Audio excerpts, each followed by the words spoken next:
Thomas Carlyle. An essayist and historian, social critic and moral teacher, Thomas Carlyle possessed one of the most influential minds of his era. His secularized alternatives to religious orthodoxy eased many Victorians through their crises of faith, even as his indictments of materialism, democracy, and laissez-faire stung their consciences. His highly original genius shaped non-fictional prose into a genre of major artistic and intellectual importance. The Chelsea home of Thomas and Jane Welsh Carlyle, whom he married in 1826, served as a crossroads for the leading minds of their time. Carlyle was born into a strict Scottish Calvinist family and attended Edinburgh University, 1809 to 1814, with the intention of entering the ministry. By his mid-twenties, however, he was already seeking replacements for Orthodox Christianity. He found partial answers in the work of Goethe and other German romantics, some of whom he introduced to English audiences through critical essays and translations.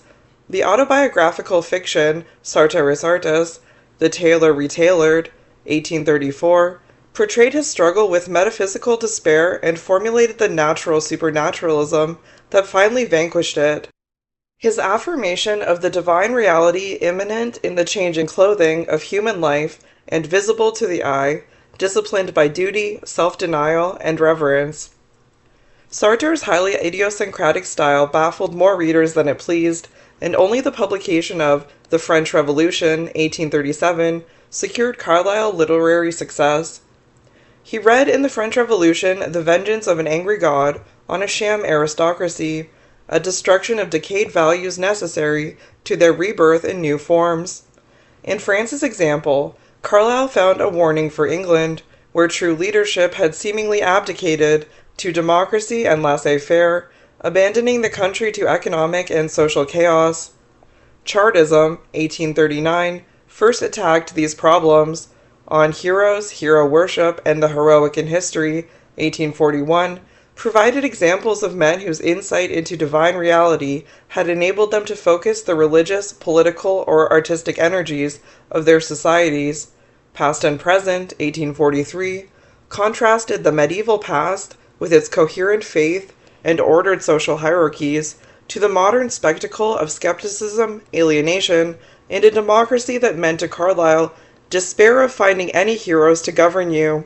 He called on factory owners to become captains of industry, who would restore paternalistic order between men and masters. Carlyle's frustration over his society's intransigence found expression in latter-day pamphlets, 1850, his Jeremiad against the inadequacies of democracy, bureaucracy, and philanthropy. Believing anarchy to be the only alternative to moral reform, he saw England's only hope in leaders strong enough to force society to reorder itself in divinely sanctioned ways.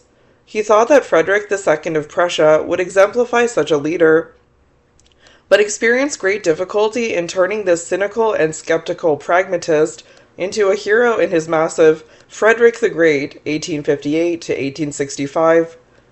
Among Carlyle's last significant works, Shooting Niagara and After, 1867, reiterated familiar criticisms of the Second Reform Bill, and The Early Kings of Norway, 1875, continued his search for heroes.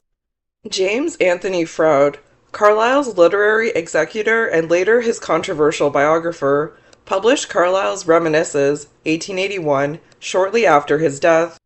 Carlyle showed the Victorians how they could salvage the stern ethic of evangelical Protestantism from its discredited doctrinal forms. His unfaltering faith in transcendent moral absolutes, accessible to intuition alone, both comforted and baffled this age of increasing relativism and rationality. Even many who disagreed with his controversial messages valued Carlyle as the definitive Victorian sage, a courageous thinker who spoke with incomparable eloquence to the hearts and imaginations of his age.